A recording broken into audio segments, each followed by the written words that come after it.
धीमहि धियो यो नः प्रचोदयात्। ॐ स्तुतमयो वरदो वेदमाता प्रचोदयन्तम् पावमानि द्विजानम् आयुः प्राणं प्रजां पशुं कीर्तिं द्रविणं ब्रह्मवर्चसं मह्यं दत्त्वा व्रजत ब्रह्मलोकम्। आदर और सम्मान के योग्य सन्यासी वृंद, आज की इस सभा के अध्यक्ष आज प्रति सभा के प्रधान सम्माननीय हरीश आर्य जी, महामंत्री आज प्रति सभा के सम्माननीय विजय गौतम जी, भजन जिनका भी आप बड़े ही सुंदर स्वर में सुन रहे थे सम्माननीय देव जी, हापुड़ गुरुकुल से पधारे सम्माननीय विकास गुरु जी, और आज अतिथि के रूप में उपस्थित सम्माननीय बहन सावित्री गुप्ता जी, वाष्णेय जी। यहाँ तो गुप्ता ही है ना, बाबूजी के हिसाब से कोई फर्क नहीं पड़ता है जी। उपस्थित भद्र पुरुषों, सम्माननीय मातृशक्ति, बड़े ही सुंदर वातावरण में यह कार्यक्रम अपना वार्षिक उत्सव का हो रहा है। और एक निवेदन करना चाहूँगा, अतिथि को जब हम बुलाते हैं ना, या अतिथि हमारे दरवाजे पर आते हैं, तो जब अतिथि आते हैं तो उससे यजमान का योगक्षेम बढ़ता है, योग और क्षेम बढ़ता है। अब निवेदन करना चाहूँगा कि जब अतिथि आते हैं तो अतिथि का यजमान जो है यथा सामर्थ्य स्वागत करता है। स्वागत के बदले में अतिथि भी हमें कुछ देता है। तो जब अतिथि आते हैं तो उनसे क्या बढ़ता है, तो कहते हैं हमें जो हमारे पास ज्ञान नहीं है, जिस चीज़ की कमी है, उस ज्ञान की प्राप्ति हमें अतिथि से हो जाती है। तो ये एक योग हो जाता है, और वह हमारा जो ज्ञान है वो क्षेम भी रहना चाहिए, यानी नष्ट ना हो, उसके लिए प्रयास स्वयं को करना होगा। तब आपसे निवेदन करना चाहूँगा, इसलिए कहते हैं अतिथि हमारे बीच आए और उनका हम सम्मान करें ताकि हमारा योगक्षेम हमेशा बढ़ता रहे। अतिथि की बात जब आती है तो एक बात मैं निवेदन कर दिया करता हूँ कि अतिथि शब्द का सामान्यतया अर्थ जो लिया जाता है, वो लोग कह देते हैं कि जिसके आने की कोई तिथि, मैं जी यही कहते हैं। अच्छा, ऋषि दयानंद ने इसमें परिवर्तन किया, परिवर्तन नहीं किया बल्कि वर्धन किया, इसको और बढ़ाया। परिवर्तन तो नहीं किया, वर्धन किया, और कहा कि अगर इतना ही माना जाएगा कि जिसके आने की कोई तिथि नहीं होती है वो अतिथि होता है, तो ऋषि कहते हैं एक व्यक्ति हम बताते हैं जिसके आने की कोई तिथि नहीं होती है और कोई भी व्यक्ति उसे अतिथि देवो भव नहीं कहेगा, तो कहते वो कौन है? तो कहते हैं चोर के भी आने की कोई तिथि। तो परिभाषा ऋषि दयानंद ने किया और कहा जिसके आने की कोई तिथि ना हो, प्लस परोपकार की भावना लेकर के आया है तो अतिथि होगा। अगर नुकसान पहुंचाने की दृष्टि से आया है तो भले ही बिना तिथि के आया हो, वो अतिथि कहलाने का अधिकारी नहीं होता। तो ये सौभाग्य है हमारा कि इतनी दूर से उत्तर प्रदेश से चल कर के सम्मानिया बहन जी यहाँ पर अतिथि के रूप में यहाँ पर उपस्थित हैं, और अतिथि नहीं मैं कहूँगा विशेष अतिथि के रूप में उपस्थित हैं। और फिर निवेदन करना चाहूँगा कि यहाँ पर जब मैं इधर बुलाया हमें सम्मानीय हमारे मंत्री जी, तो कह रहे थे वो पुष्प गुच्छ किधर है? यही है। अच्छा, कई जगह माला पहनाते हैं, कोई जगह वो पुष्प गुच्छ देते हैं। एक बात कहना चाहूँगा,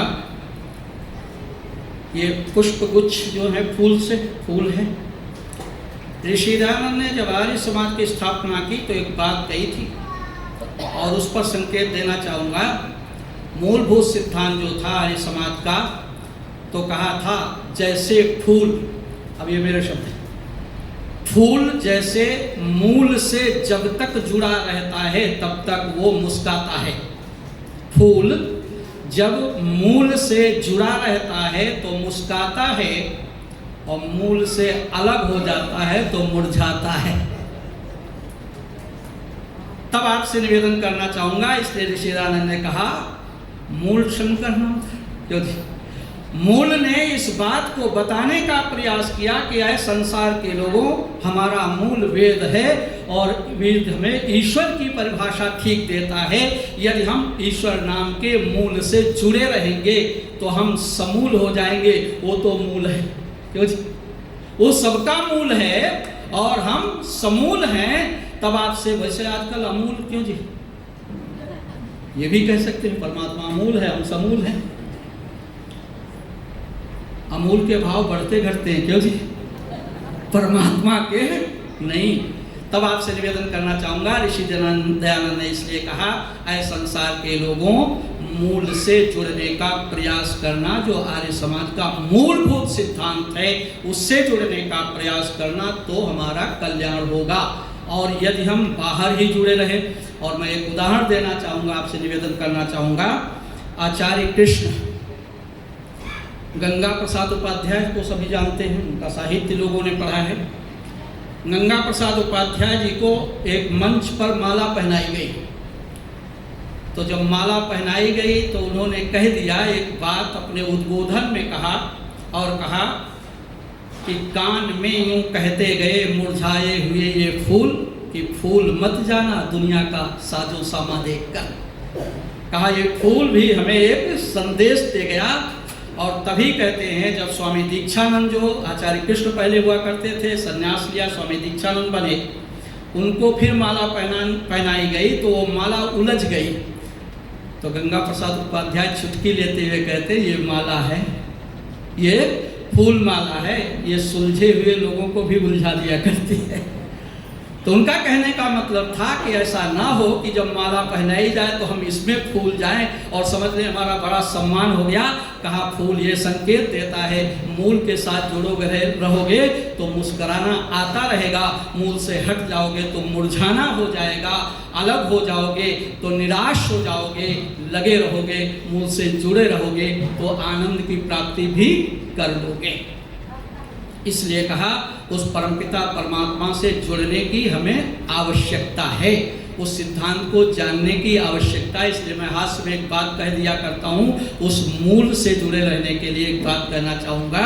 एक वायुयान जा रहा था, रास्ते में जब पहुंचा तो उसमें से सूचना प्रसारित हुई और कहा हमारे पास दो सूचनाएं हैं, एक दुखद सूचना है और एक सुखद सूचना है। दुखद सूचना ये है कि इस वायुयान का दिशा सूचक यंत्र खराब हो गया है। इस वायुयान का दिशा सूचक यंत्र खराब हो गया है। हम किधर जा रहे हैं हमें बिल्कुल भी पता नहीं है। दिशा सूचक यंत्र खराब हो गया है, हम किधर जा रहे हैं हमें बिल्कुल भी पता नहीं। तो कहा इतना तो है दुखद। फिर कहा सुखद सूचना ये है, जिधर भी जा रहे हैं जा बहुत तेजी से रहे। जिधर भी जा रहे हैं जा बहुत तेजी से रहे हैं। तब कहा ऋषि दयानंद ने, इसलिए कहा था कि ना दिशा सूचक यंत्र ही खराब हो तो दौड़ लगाने का कोई अर्थ नहीं निकलता है। इसलिए उन्होंने कहा था वेदों की तरफ बोल दो लौटो। इसलिए उन्होंने वेदों की तरफ लौटने का संकेत दिया। इसलिए सारी समाज की जब स्थापना हुई तो डॉक्टर जिले सिंह चौधरी साहब, डॉक्टर बांगिया जी, ये तो नीचे भीतर थे ना वेद रखने जी, बॉक्स ना, स्वामी सत्य प्रकाश जी, तो इन्होंने जब आधारशिला रखी तो नीचे बॉक्स में वेद रखे गए और कहा ये भवन जो है वो इस मूल पर खड़ा होना चाहिए और इस भवन के अंदर भी इस मूल की बात ही होनी चाहिए, वेद की ही बात होनी चाहिए, इसके अतिरिक्त नहीं होना चाहिए। तो वैदिक सिद्धांत जो है उसको हम जानने का प्रयास करें, उसको आगे बढ़ाने का प्रयास करें तो हमारा ये वार्षिक उत्सव मनाना सार्थक हो जाएगा। इसलिए ऋषि दयानंद ने इस मूल की जब बात कही तब उन्होंने आर्य समाज के नियम लिखे और उसमें एक दूसरा नियम लिखा, उसमें मूल की बड़ी व्याख्या सुंदर की और कहा उस मूल को यदि जानना चाहते हो तो परमपिता परमात्मा के गुण कर्म स्वभाव को जानना और वैसा अपने जीवन में उतारने का प्रयास करो।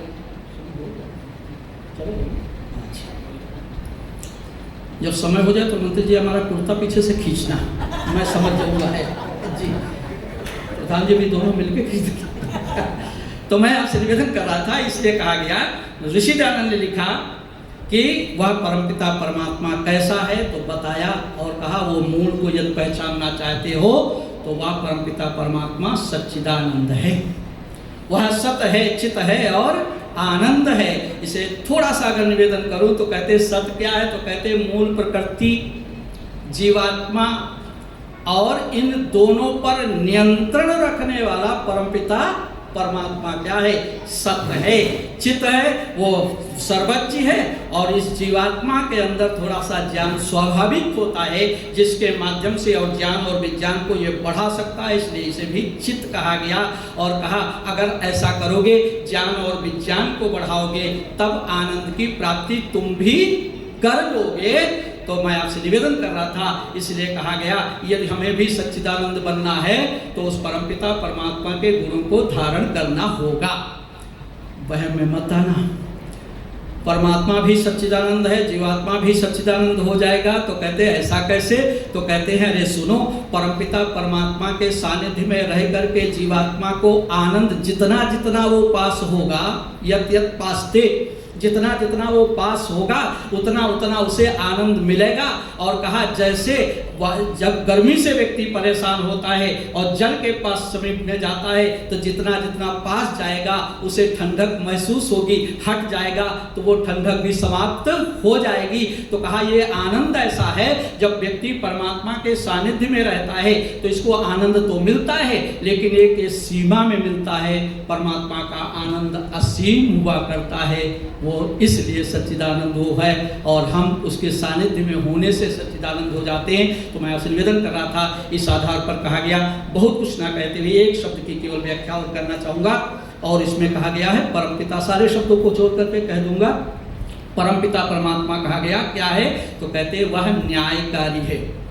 वह परमपिता परमात्मा क्या है, न्यायकारी है, वह न्याय करता है। उसका न्याय और संसार के लोगों के न्याय में बड़ा अंतर होता है। इसलिए मैं एक बात कहा करता हूँ, संसार में न्यायालय में फैसले होते हैं, इसलिए कहीं ना कहीं फासला रह जाता है। परमात्मा की व्यवस्था में न्याय होता है, वहाँ जरा भी त्रुटि और गलती नहीं हुआ करती है। एक उदाहरण कई बार मैं देता रहता हूँ, आज फिर उसे निवेदन कर देना चाहूँगा और निवेदन करना चाहूँगा। एक व्यक्ति अपने गांव से निकला तीर्थ यात्रा के लिए, अब रास्ते में चला जा रहा था, उसे एक व्यक्ति और आगे दिखाई पड़ा। विचार किया कि क्यों ना हम 2 कदम थोड़ा तेजी से चलें, सामने वाले व्यक्ति के साथ हो लें और जहाँ तक वो जाएगा हमारे रास्ते में उससे बातें करते हुए जाएंगे तो यात्रा में होने वाले कष्ट का अनुभव नहीं होगा। इसलिए थोड़ा 2 कदम बढ़ाया और बढ़ा करके सामने वाले व्यक्ति के पास पहुंच गए जो आगे जा रहा था। नमस्ते निवेदन किया, उससे पूछा भाई साहब आप कहाँ जा रहे हो, तो कहा कि मैं अमुक जगह तीर्थ यात्रा पर जा रहा हूँ। ये बड़ा खुश हो गया और कहने लगा भाई साहब कितने सौभाग्य की बात है, जहाँ आप जा रहे हो वहीं मैं भी चल रहा हूँ, यदि आपकी अनुमति हो तो मैं भी आपके साथ चलूँ। कहा जरूर। ये कहते हैं यात्रा में 1 से 2 अच्छे होते हैं, तो आइए हम दोनों साथ चलेंगे।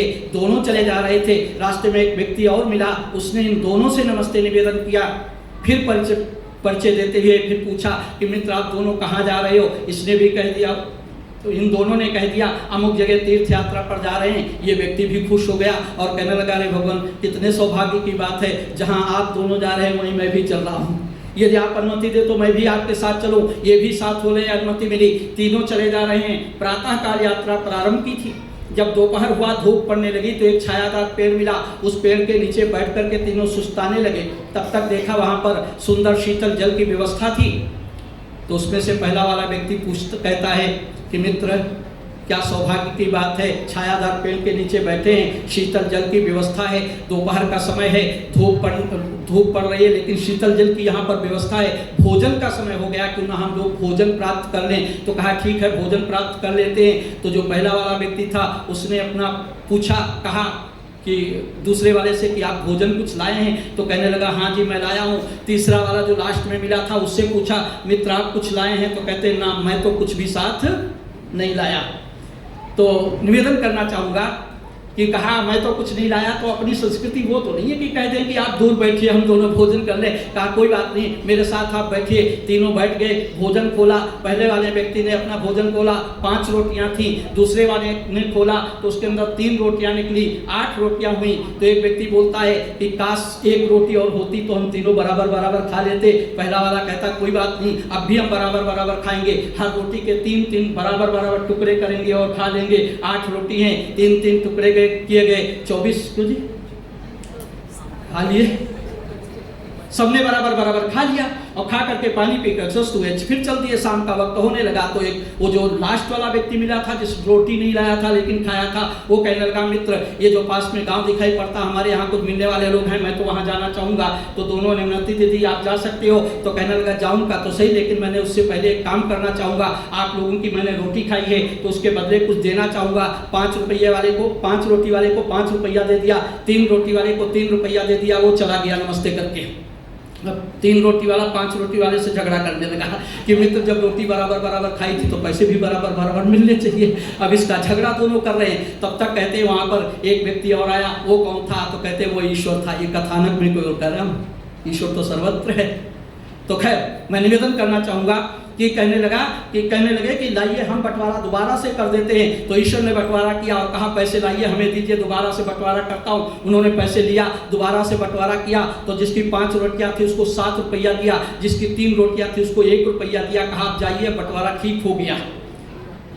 सामान्यतया लगता है कि गलत हुआ, लेकिन कहा ये कैसा बंटवारा? 3 रोटी वाले ने पहले 3 रुपए मिल भी रहे थे, अब आपने 1 रुपये पर लाके खड़ा कर दिया, कैसा बंटवारा है? तो कहा सुनो आपकी 3 रोटी थी ना, 3 रोटी के 3-3 टुकड़े करोगे तो कितने होंगे जी? 9 होंगे। कहा स्वयं कितनी खाई थी? 8। सामने वाले को कितना दिया था? 1 टुकड़ा, इसलिए 1 रुपया मिलना चाहिए। जिसकी 5 रोटियां थी उसके 15 टुकड़े हुए थे। क्यों जी? उसने स्वयं 8 खाए थे, सामने वाले को 7 दिया था। तो जिसको 7 दिया उसको 7 रुपया मिलना चाहिए, जिसने 1 दिया उसको 1 रुपया मिलना चाहिए। ये है प्रभु की न्याय और व्यवस्था। इस व्यवस्था को समझ करके उस मूल से हम जुड़ें, जीवन के अंदर अन्याय ना करें। वेद का ये सिद्धांत है। यदि हम इसको मान करके चलने का प्रयास करेंगे तो हमारा ये उत्सव मनाना सार्थक हो जाएगा। इन्हीं शब्दों के साथ अपनी वाणी को विराम देता हूँ।